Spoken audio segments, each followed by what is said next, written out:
going to kick off with now is something that I think we haven't covered enough really over the years. Now, if you live as I do in a household where you have an astrologer living with you, you will hear lots of astrological things and read lots of astrological journals. And one name that pops up again and again and again is Wendy Stacey. So Wendy is big in the world of astrology, writes many articles for many journals, written many books, and indeed is considered a leading voice. And what we're going to hear about today is where are we at? Where are we going?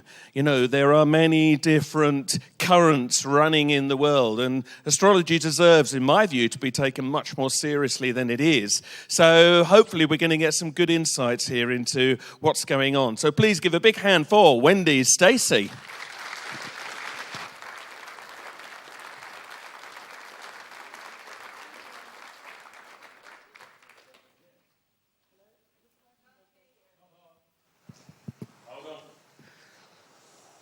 Hello? Oh, we're there. Thank you, Andy, and thank you for having me here. I just want to say thank you to Polden Jenkins for his lecture before lunch. It was really interesting, and I first met Polden in 1993 when we were both speaking at an astrology conference in Christchurch in New Zealand. And it was his lecture on outer planetary cycles that actually fueled my passion in social and global astrology. It was a long time ago, 20 years, and so I probably was only about 6 years old back then. So today I want to talk about the title, The Best of Times, The Worst of Times, and that's because that's where we're at right now. There are some really wonderful things going on astrologically, and there are some incredibly challenging ones. Today I want to talk about one thing in particular, which is sort of dominating the astrological world conversation at the moment, and that is what we call a Uranus-Pluto square. I was doing a lecture on this a couple of years ago, and my research turned out so huge that I became sort of obsessed with this particular astrological configuration, if you like.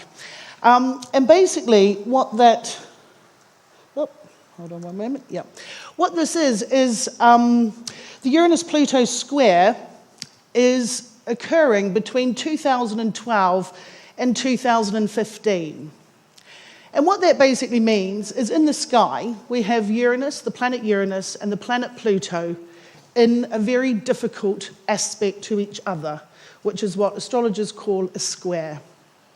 Now, in order to understand how that square operates, we need to go back to the beginning of its cycle. And the beginning of the cycle for Uranus and Pluto started in 1965 and it peaked in 1965 and 1966. And that was when these planets came together in the sky in the sign of Virgo. This is a cycle of about 160 years. We won't see that coming back, those planets coming back together until next century. And we last saw it in the 1850s. The last time we saw them square was during the Great Depression. Now, what's interesting is during 2012 to 2015, we're going to get 7 particular squares. And these are very pivotal in terms of social upheaval, challenges that occur on an economic, political, and social level. And they very much dominate the astrological conversation at the moment. So I'm assuming everyone here, there's some people, of course, who know something about astrology, but I just wanted to perhaps run through what they mean, really. And Uranus, the planet Uranus, for those of you who are Aquarian may identify with this, Uranus is associated with things that are eccentric, things that are radical. It's about emancipation, liberating people. It's about equality and making sure that everyone has equal rights, human rights, animal rights. It's about humanity. And it's also ultimately about freedom. Uranus is the planet that sort of breaks the shackles of where we're caged. And this is what this planet does, and it's incredibly ruthless when it does it. And any time that Uranus is is sort of making huge aspects in the sky, at any time we can expect some sort of revolution. For example, the Arab Spring at the moment with the Uranus-Pluto square. And it's about independence. It's about collective social large groups of people, and every time we see Uranus spotlighted in an aspect, then you will see massive change. It's also very, on a very literal level as well. It is very much associated with earthquakes, lightning. And it is ultimately the Sky Father. Pluto is a planet, for those of you who identify very much with the sign of Scorpio, which is ruled by Pluto, co-ruled by Pluto. Pluto is about death. Death very much in the transformational and regenerational sense. It's also very much concerned with sex. It's concerned with money, wealth, taxes, and it's when we have Pluto in our own personal charts, making particular aspects, triggering points in our own charts, it's where we can identify a point in our life where it's painful. There is often loss, and this also occurs on a social level as well. It's where we walk through the underworld, on either a personal or a social level. And Pluto is very obsessive. It doesn't let go. Pluto takes no prisoners. And so, again, it's very ruthless. When Pluto makes aspects in our own chart or in the cosmos, we can expect massive change again to occur. And this is what we had in the mid-60s. When these planets came together, Uranus and Pluto were actually in the signs Virgo pretty much throughout the whole of the 60s. So anyone born here in the 60s, myself included, will carry with them this Uranus and Pluto conjunction if they're born in the mid-60s, or a couple of years either side. And if they're born between 1961 and 1969, they will have Uranus and Pluto in Virgo in their chart. So all of you out there that have that, or whether you know someone who do, your children, will carry that. And I want to talk about this today, more so the Virgo aspect, but I'll do that later. So when we have these planets come together, what we had in the 60s was, of course, huge social upheaval. And we saw that with the civil rights movement, we saw it with the feminist movement, we saw it with the gay rights movement. And this was a period, for the first time in history, that we wanted equality. And there was upheaval on every level. We also had a lot of, this is very much sort of war-orientated as well. Of course, we had Vietnam, but we also had the space race, we had the Cold War increasing as well. We had the China Cultural Revolution. And this is a time where our worldview changed quite considerably. That was partly Big Bang Theory evolved during this period. And, we also, globally, it was the start of a global society.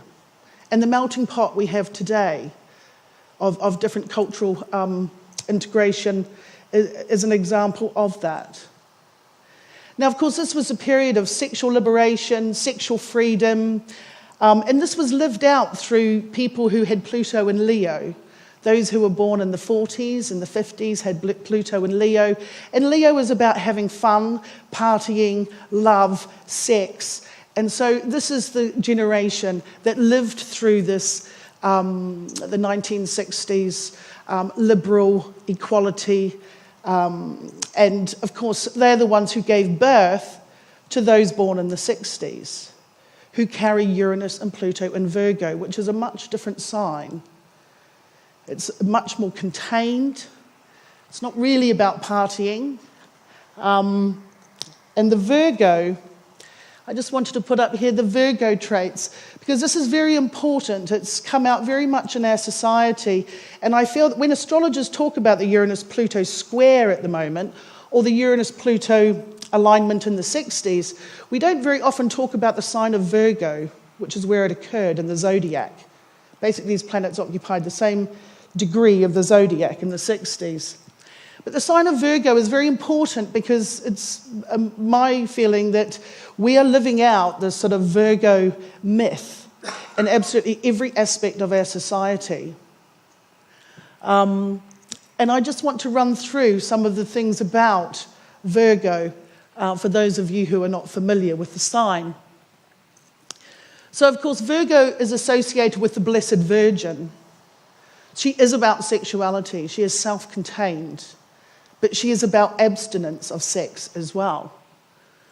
She is the earth goddess, Demeter. She is the earth goddess, and she rules everything of the earth, from crops, and in particular wheat. The myth of, or the symbol of Virgo is the maiden holding a sheaf of wheat. The thing about Virgo is she is very, very much about physicality and about mental as well. She is about pure and purification. She is naive. She's both naive and she is wise. And for those of you who are associated or know Virgo or have Virgo in your chart, Virgo is known for being incredibly hardworking. No job too small. Virgo is practical. It is sensible. It is process-driven. It doesn't give up. It gets a job done.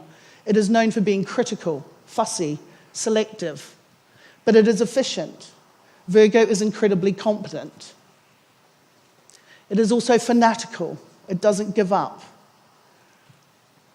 And Virgo is also analytical. It is also detail-orientated. And ultimately, Virgo is organized. Everything must be organized. Virgo cannot deal with chaos. Virgo is also health-orientated. Everything to do with health belongs to the sign of Virgo. Good health. And it rules, the sign Virgo actually rules the digestive system. There's a reason why I'm telling you all this. As I go along, I'll explain in more detail. And Virgo is about the pursuit of perfection. And the reason today I want to sort of highlight that I do think we are a culture, a society that is very much driven by the pursuit of perfection. But sort of like what Polden said in his last lecture, sort of when you're in Virgo, the Virgo doesn't see the bigger picture. It is interested in process. And I think this is a major point of where we have come from and also where we are going. And it is both a curse and a blessing. The job always gets done, but there are consequences, there are risks. Whilst we assess risk on one hand, we create others on the other. In the 1960s, also Virgo is very much concerned with little things. It's about things that are compact. It's very much concerned with small things, and it's very much interested in things like symmetry. Before I came here this weekend, I didn't know anything about crop circles, not that I do now, but it's interesting because listening to the talks on crop circles, it's about these crop circles occur in fields of wheat, which belongs to Virgo. And also the patterns of these, the patterns are incredibly Virgo. They are symmetrical. They are perfect. They are absolutely perfect in what they are in a field of wheat. And they have obviously increased since the Uranus-Pluto conjunction in Virgo in the 60s. I find that just really interesting. But in the 60s, we had the invention, of course, the silicon chip, microprocessor, which of course has spearheaded a technological revolution which has never happened in the history of humans, ever. And there is no going back from that. It's integrated into every aspect of our society, spearheaded from the 60s. And it's the children born of the 60s that, of course, are the programmers, the developers, and the hackers of today. And of course, we had the invention of lots of little pills, health-wise, which belongs to the domain of Virgo, particularly the contraception pill, which was invented in the mid-60s, which has actually changed reproduction beyond any imagination, which I will talk about towards the end of this talk. And of course, things like the Abortion Act came in the mid-60s as well, which also contributed to the change in reproduction as we know it. Things like the Mini, although they were around in the 50s, of course, until the Italian job in 1965, the Mini actually wasn't as commercial as it was previously. Similarly with V-dubs and the movie Herbie, for example. These are about compact, small, compact things. And we're going to be increasingly going into this IKEA, small compact living, small areas. This is all very much about Virgo. As opposed, for example, to a sign like Sagittarius, which is more about, things that are larger, much, bigger perspective, things like that. Also from the 60s, we have Twiggy, who was very much a sex icon as well, pretty much because she was very asexual, if you like, and not just the fashion, but also body image as well. It was the Twiggy era which created the body image, which still lives on today. And that body image, of course, is very much one that and eating disorders have started. They've been around for hundreds of years, but since the mid-60s, it's a very Virgo illness. It's a very pursuit of perfection illness, eating disorders, both bulimia and anorexia. The first celebrity to ever actually come forth with this disorder was Lena Zavaroni, whom some of you may remember, the little girl who sung "Mama, He's Making Eyes at Me," who actually had the Uranus-Pluto conjunction rising on the horizon on the minute she was born. Which is very interesting. But things like eating disorders, things like other disorders, and like Virgo rules analysis as well. So we see the huge growth in psychology and psychotherapy and counselling that didn't exist before the 60s. They did in some respect in the earlier, but not to the extent that they are now. And we also see the development of other Virgo illnesses like IBS, which is about the digestive system, and OCD, which is very much about being obsessive about something. It's a very Virgo illness. It's a very Virgo disorder, and these are still going to be coming out, and they're going to be very much highlighted during the squares we're experiencing at the moment. I just want to sort of talk about also the work. Virgo rules work. And we see a huge change in our work and industry. And our work process, gone from the 60s, gone are the typing pools. We now live in a hot seat environment in the corporate world. And of course, most corporations, have a gym at the bottom of it, which is another Virgo thing, which didn't exist before the 60s. For those of you who work in the corporate field, anyone will be familiar with this. It's a methodology, Virgo is about methodology. This is very familiar. Every corporation has a methodology adopted, which is on the lines like this, which is a Prince2 project management system. Everything is color coordinated and organized, and a lot of time is spent working out what's got to be done. Probably more than actually doing it, but a lot of time spent on what has to be done, rather than doing. This is all Virgo. Research, data collection. And of course, the Virgo is the Demeter, the earth goddess, is considered Virgo is considered the softer sign because of the goddess of Demeter. And of course, Virgo is also associated with small things. So one might say soft or Microsoft. If we think of the Virgin Eve and how she was tempted, we might think of Apple. When we look at the wisdom of the earth goddess, we call her an oracle. And we also think of big corporations now. And one that dominates this country is Virgin, as in Virgo, the Virgin. And of course, Richard Branson has quite a few planets in Virgo, Moon and Saturn being one of them. And quite spotlight in his chart, but I won't go into that right now. And there was a program I watched, I think about a year ago, some of you may have watched on BBC One, about the three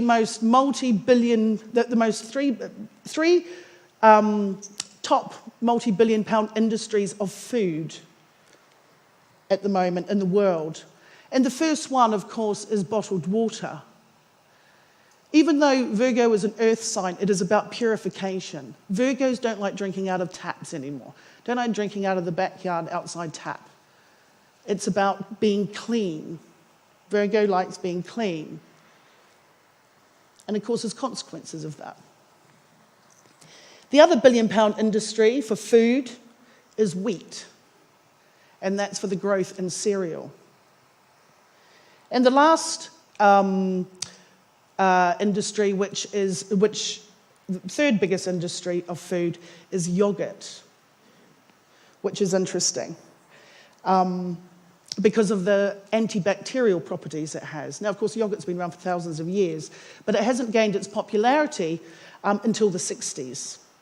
And from the 60s, yogurt has become an integral part of people's diets, and mostly because of its antibacterial properties and from a health perspective. And so, of course, Virgo rules health. And so as astrologers, we're interested in anything, when things happen in Virgo, we'll see changes on many levels when it comes to health. NHS, other health organisations, things like that.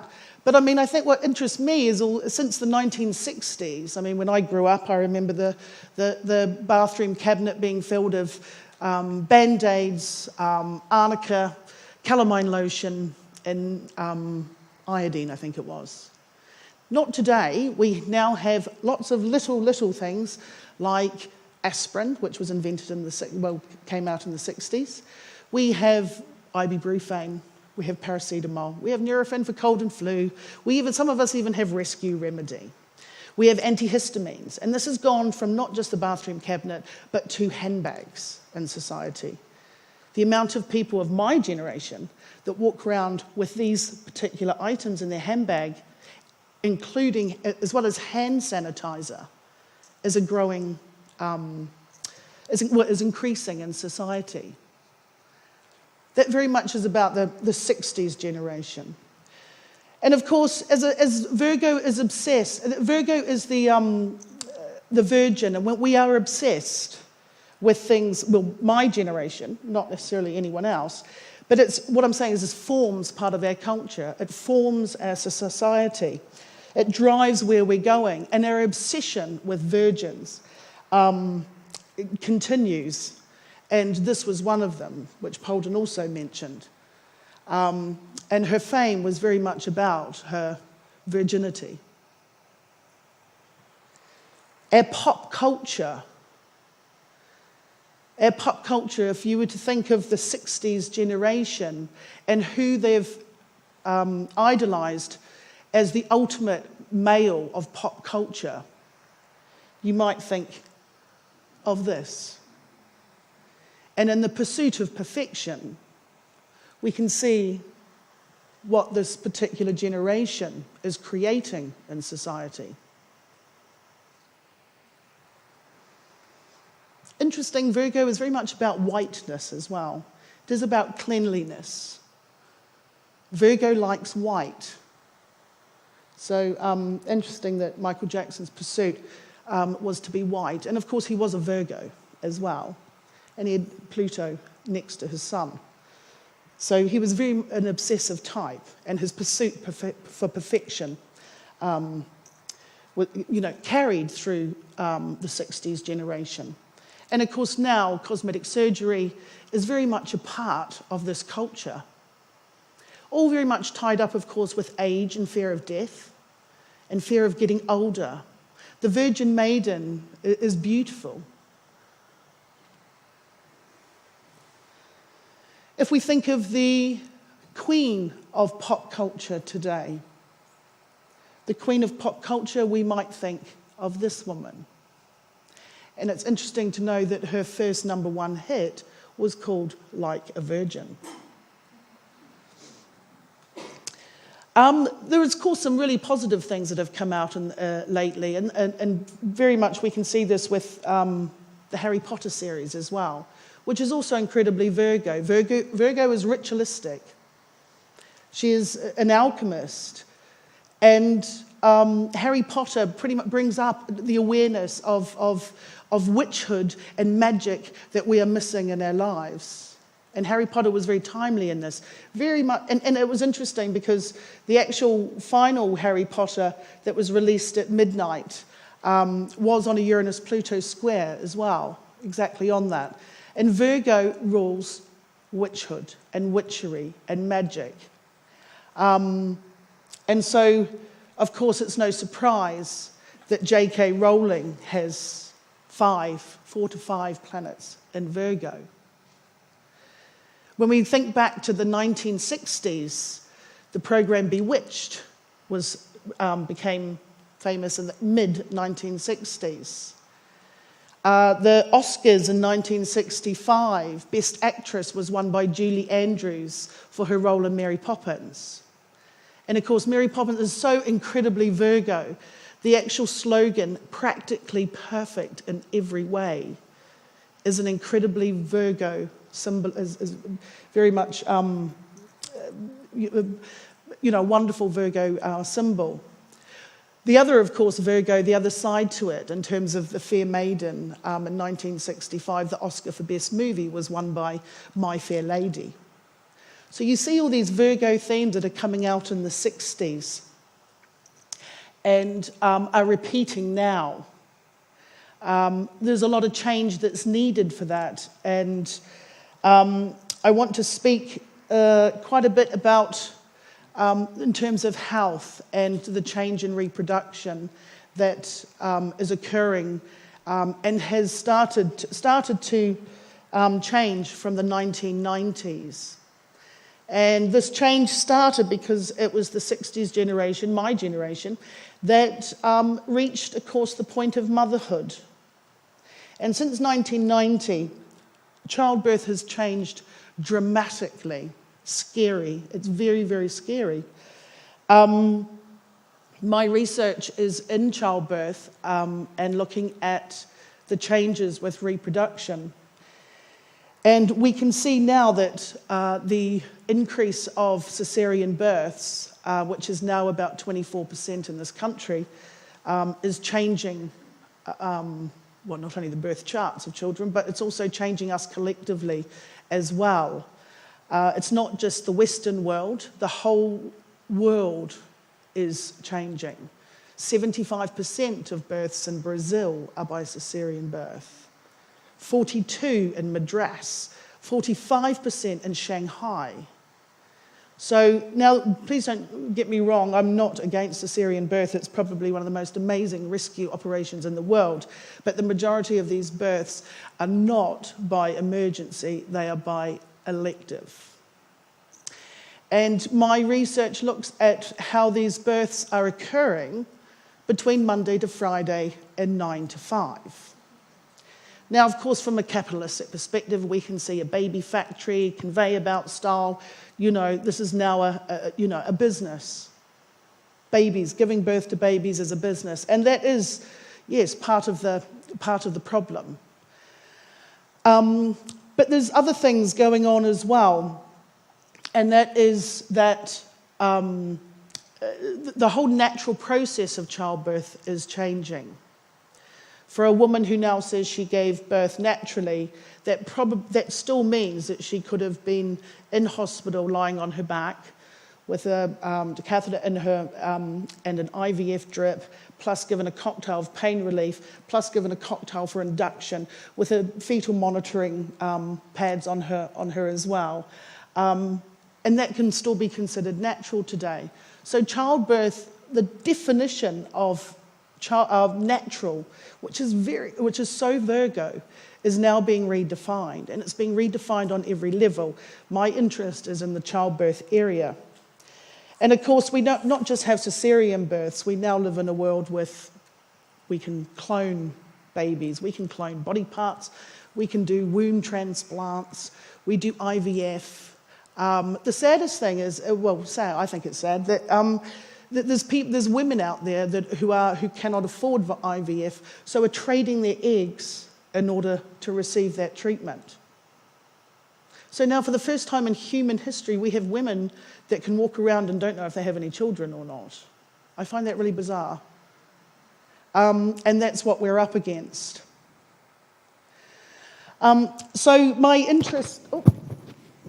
sorry. I think I've lost this bit. So my interest in... Is that okay? Can everyone... Okay, so my interest is looking at how many babies are being born 9 to 5, Monday to Friday. And part of my research is looking at, well, has been in the last 6 years, looking at big database sets and how these babies are born and why they're born during this time. And it's interesting. And the other part of my research is doing interviews and looking at these women, talking to these women about why these decisions are being made. Because most literature talks about how this is about medicalisation, which of course it is. It talks about women's being dominated, which they are to a certain extent. But of course, like I said, this generation, our doctors, our obstetricians, our gynecologists, are today predominantly born from the 60s. They carry that Uranus-Pluto conjunction in Virgo with them. They are perfectionists. They like to do things properly. Virgo doesn't like mess. It likes clean things.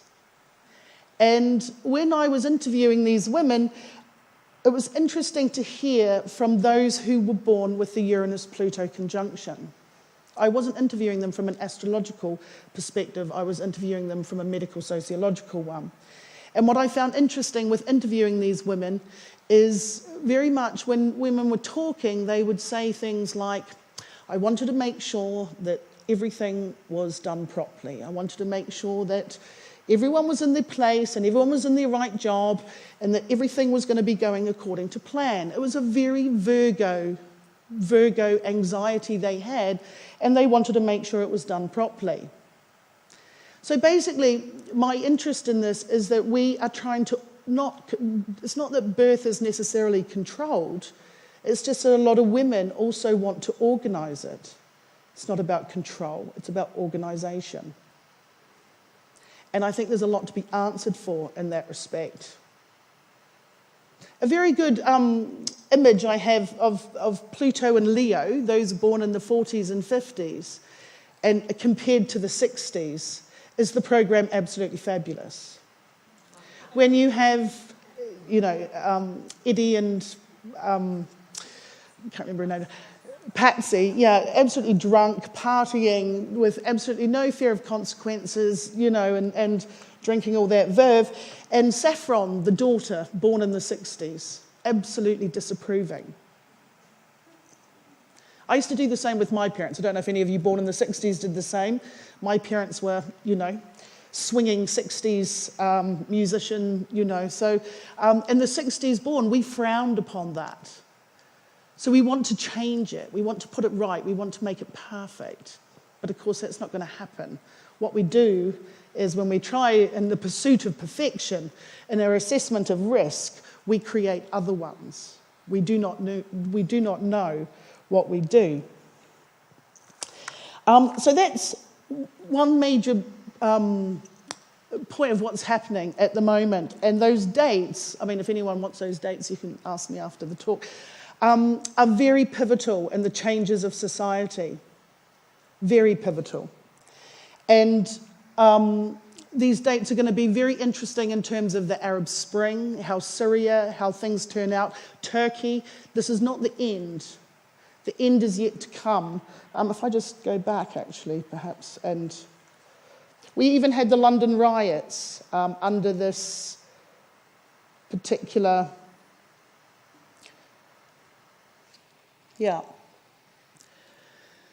So, of course, these squares are occurring from the 24th of June 2012 to the 17th of March 2015. And some of them are bigger than others, and some of them have other things associated with them, but they are key dates. They're key dates in terms of policy. We've seen it with things like the legislation of gay marriages around the world, coming back from the 60s, these sort of things being nailed. We're going to find a lot of things from the 60s come up again. Virgo, like I said, is about work as well. And it's important to realise that we have, a coalition government, Cameron and Clegg, who are both born 65, 66. So issues of work, policies of work-related things, pensions are going to be on the table whilst those two are leading. People with planets in Virgo don't intend to retire. They like work. They love work. They don't think of retirement. So when you have two people with Uranus, Pluto and Virgo at the helm of the country making decisions on pensions and retirement age, there maybe need to be more dialogue with the older generation. So these are the sort of things that we can expect over the next couple of years. Sorry, I'm just going to speed back.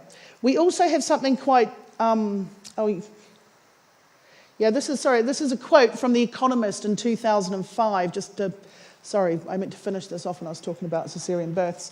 And this had a huge impact on me, actually, in terms of where I wanted to forward my work. And this was, step forward to a dinner party in 2025. Somebody mentions the amount the Smiths have paid to make sure their next daughter has blue eyes. Wouldn't it have been better spent on making her more musical? Virgo is about selection. It is about selection. So I guess what I'm trying to sort of say here very strongly or argue is that we have a society that is very quietly selecting the next generation because we want to be perfect parents. The Pluto and Leo generation born in the 40s and 50s didn't care about being perfect parents. Well, not that they weren't, they were great parents, but they didn't care about being perfect parents. The Uranus, Pluto and Virgo are obsessed with being perfect parents. We have smaller families, and our children are a lot more precious, for those of you who, have seen that. And of course, we're selecting. We're supposed to be a society that accepts disabilities, yet purely from paper, we can abort at 24 weeks. Yet a child can be born at 22 and survive. This is the society we live in. This is all being done very, very quietly. And the reproduction of this is very concerning. Virgo doesn't like mess. My concern is if we don't need to give birth anymore, then we don't need to be pregnant anymore. If we don't need to be pregnant anymore, we don't need to have sex anymore. Sex is very messy. Virgo doesn't like messy. For those of you who ever saw the movie Demolition Man, which is a silly American movie that was brought out in the 80s, with Sylvester Stallone and Sandra Bullock. But it's a very interesting movie in that it projects into the future. And they go and have sex and they put helmets on. And they have this holographic sex. I know it's really funny, but it's really scary. Virgo doesn't like mess. Holographic sex is much more cleaner. So this is the sort of society we're creating. And this is just, and it's a real concern. We need to start addressing, technology advancement, of course, has assisted in childbirth, child mortality, infant mortality, things like that. But there is a lot going on that isn't really being talked about in the media or has not seeped into the social conscience yet. Okay, how am I going for time? Okay, I've been whizzing through this. There is something else that I want to just change subject to now, which is looking at, there is something much more interesting or quite different going on, which is a planet called Neptune that has just ingressed in the last couple of years into the planet of Pisces. Now, when big planets like Uranus, Neptune, Pluto change signs, there is usually quite a big shift, and all of them have done that since 2008. Uranus, Neptune, and Pluto have all changed signs. Pluto changed signs in 2008. not long after the Northern Rock fall, and was very much associated with the Lehman Brothers collapse, and sent the world into a financial crash. Uranus has come along and is squaring that, and until the end of those squares, we're not going to see any recovery. We may need to define the concept of double dipped until, because after 2015, I think we're going to find, there's going to be a lot more things that we don't expect from an economic perspective. But with Neptune and Pisces brings a bit of magic into our lives. Neptune and Pisces hasn't been there since the 1850s. Interestingly, Polden again mentioned Charles Darwin. Darwin's work in the 1850s spearheaded during this period.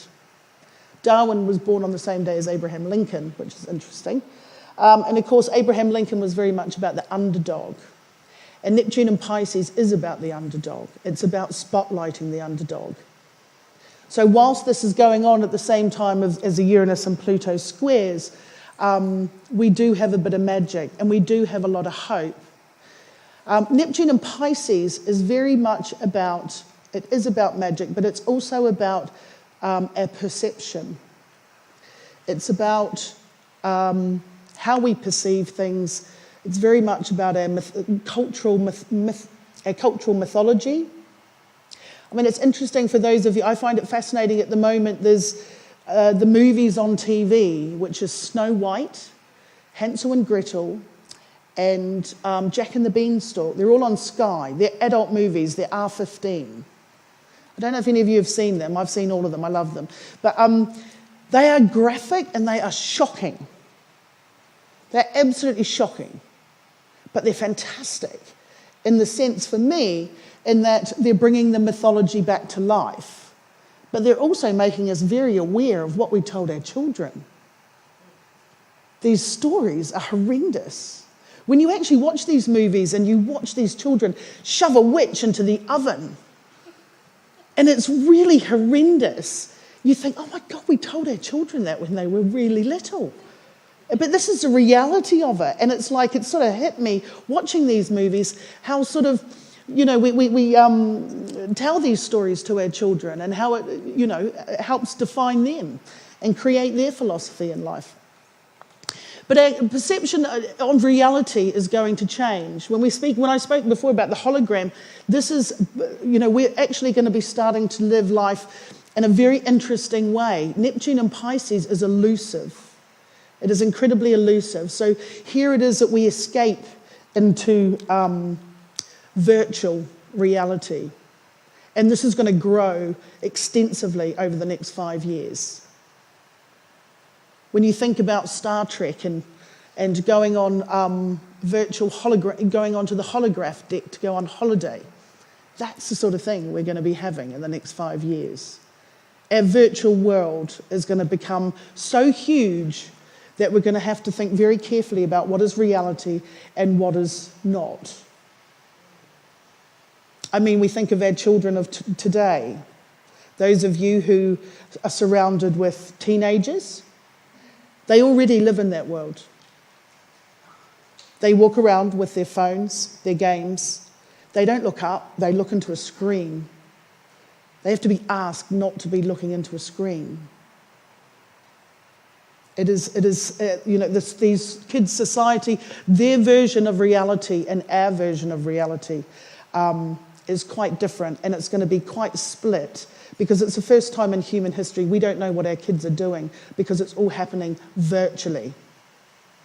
Not that it isn't, I'm not saying social media isn't fantastic, but it is a world where, for the first time, the older generation, or any of the generations, don't really have the know-how in order to guide them, to help them, to connect with them in the way that they do.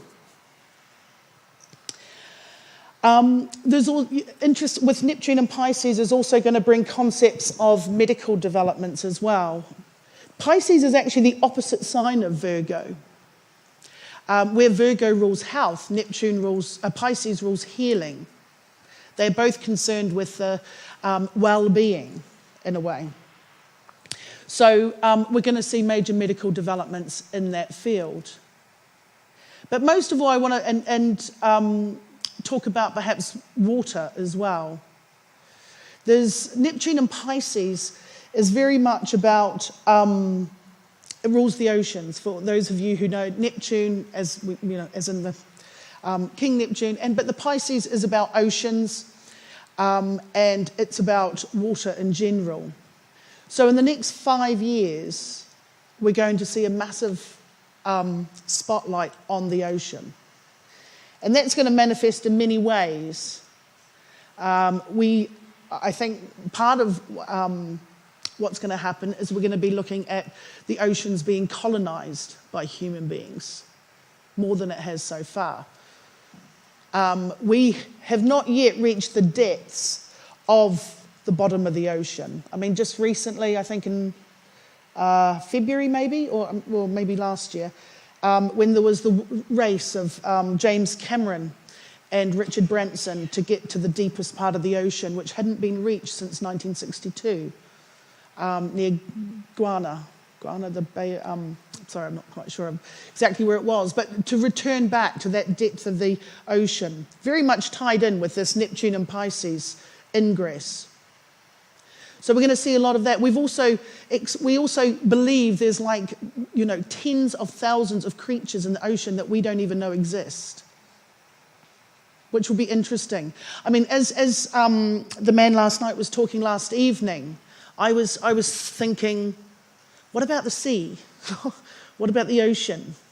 You know, if we were visited or other creatures lived here, they must also be at the bottom of the ocean.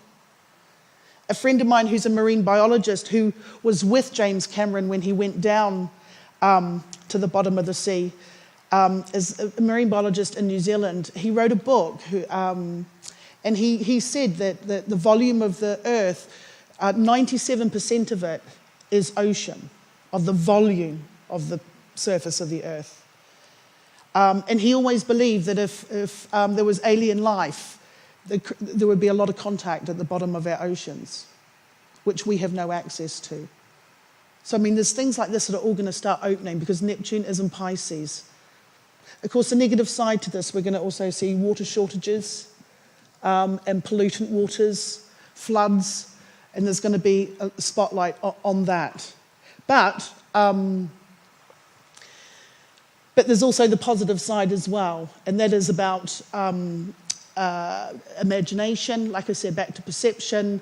It is about heightened imagination, and we can make the most of that with the next generation by infusing that with them. I'm not sure where I want to go with that. Maybe I probably need to finish and take questions. Is that okay? Yep, okay. I'm just thinking if there's anything else I want to say.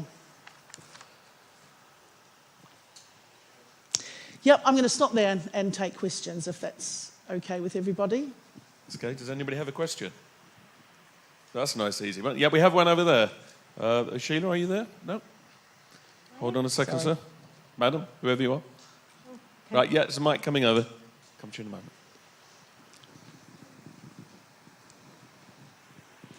Yes, can you hear me? Yes. Yep. I'd just like to ask you, you're talking about planned births and the fact that it's 9 to 5. Yeah. I don't know anything about astrology, but what is this doing to those babies' charts? Is it that we don't have that darkness that they're being born in? Being born Monday to Friday, 9 to 5 is not a problem. There is nothing bad about any chart. There's nothing, great or bad about any chart or anything like that. So from a personal perspective, there's nothing wrong with these children. So there's nothing wrong with their chart or anything like that. What the problem is, astrologically, is that they're all diurnal charts. So all these babies are born during the day. And, I mean, people should know as well that, like, the head of Queen Charlotte and other obstetricians are fighting for 100% Caesarean society. They are fighting for this. the head of Queen Charlotte Hospital. Philip Stair, obstetrician, powerful obstetrician, thinks that natural birth is archaic and wants 100% caesarean society. So, sorry, back to your question. There's nothing wrong with this, but when you have 100% caesarean society or a very strong majority, then it's an imbalance, if you like. You can't be a Capricorn with a Libran rising. You can't be a Leo with Pisces rising. You can't be a Pisces with Scorpio rising. Now, that may not mean much to you, but for us, diurnal charts, it means there's a real imbalance. It's a bit like, this sounds very corny, but it's a bit like saying, that that everyone's favourite colour is the colour blue. I mean, I know that sounds really corny, but that's almost what it's like. For me, it's a little bit like Borg, from those of you who watch Star Trek. It's a little bit robotic. What you're doing is you're creating certain characteristics and eliminating others. So there's an imbalance of that astrologically. We have a question here. Yeah. Excuse me.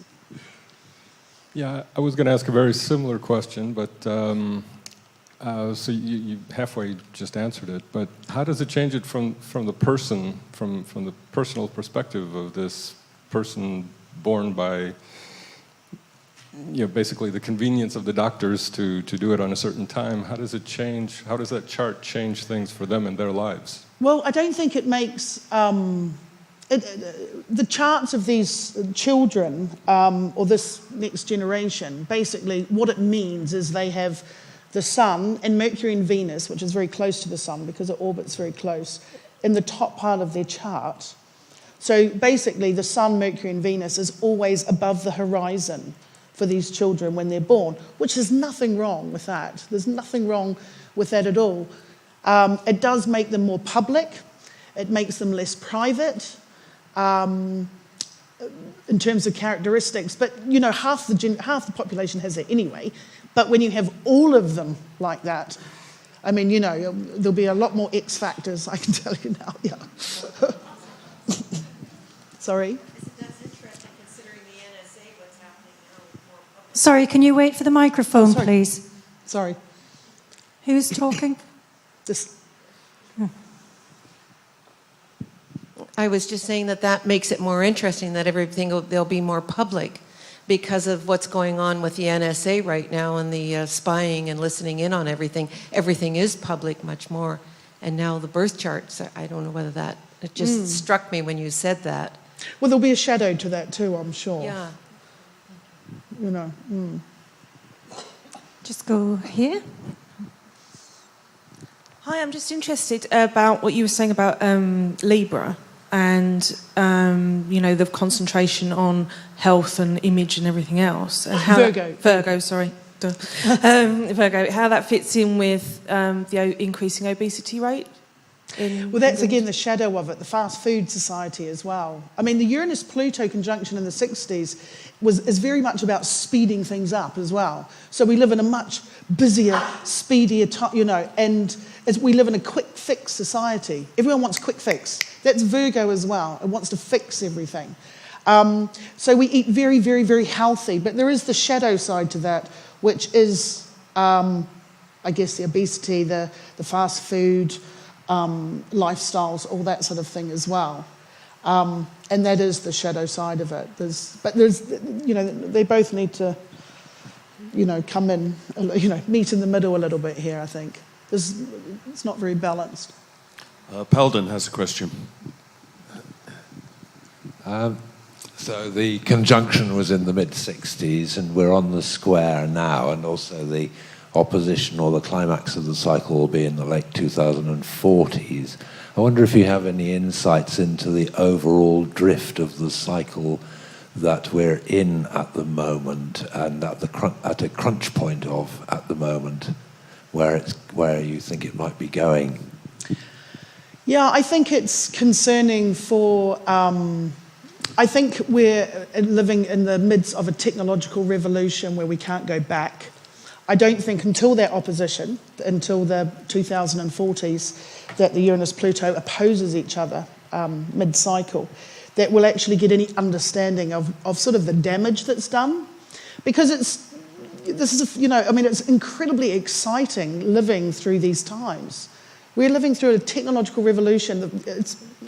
This has never happened in human history, and there is no going back from this. But, we're, as much as we're pioneers, it's going to be a lot of damage done. For example, childbirth, how childbirth is not going to be, how we give birth as human beings is going to change. We haven't really thought through how that's going to be, how we create a robotic society in our workplace, how we make work labour redundant. We haven't quite thought it through. We're racing through, and that's what Virgo does. It's containing, and it assesses risk on a very small level, but not on a large one. We want to do test tube babies, but we have no idea of the risk.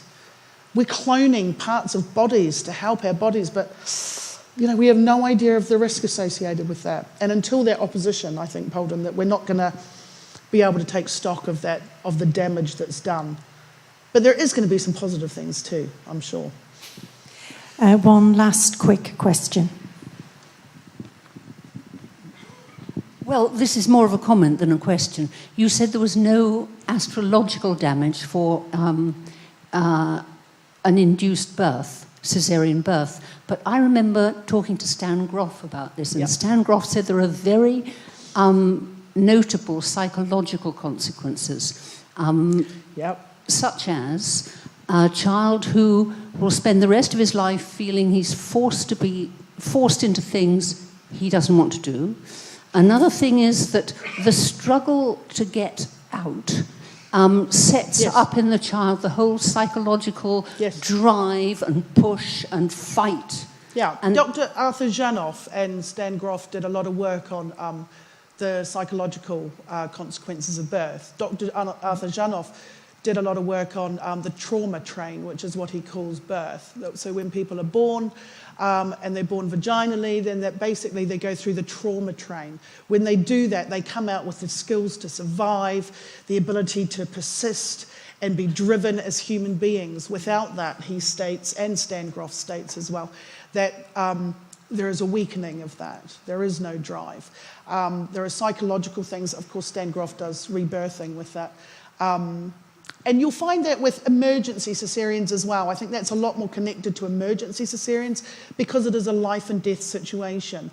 And you'll find psychological characteristics associated with that astrologically and psychologically. But with the elective, it's quite a different set of factors. Well, we've touched on some very fascinating and important things, and sadly we've got to stop there, but I'm sure you'll appreciate we covered a lot of very interesting ground. So a massive hand, please, for Wendy Stacey. Thank you. Thank you so much. Thank you.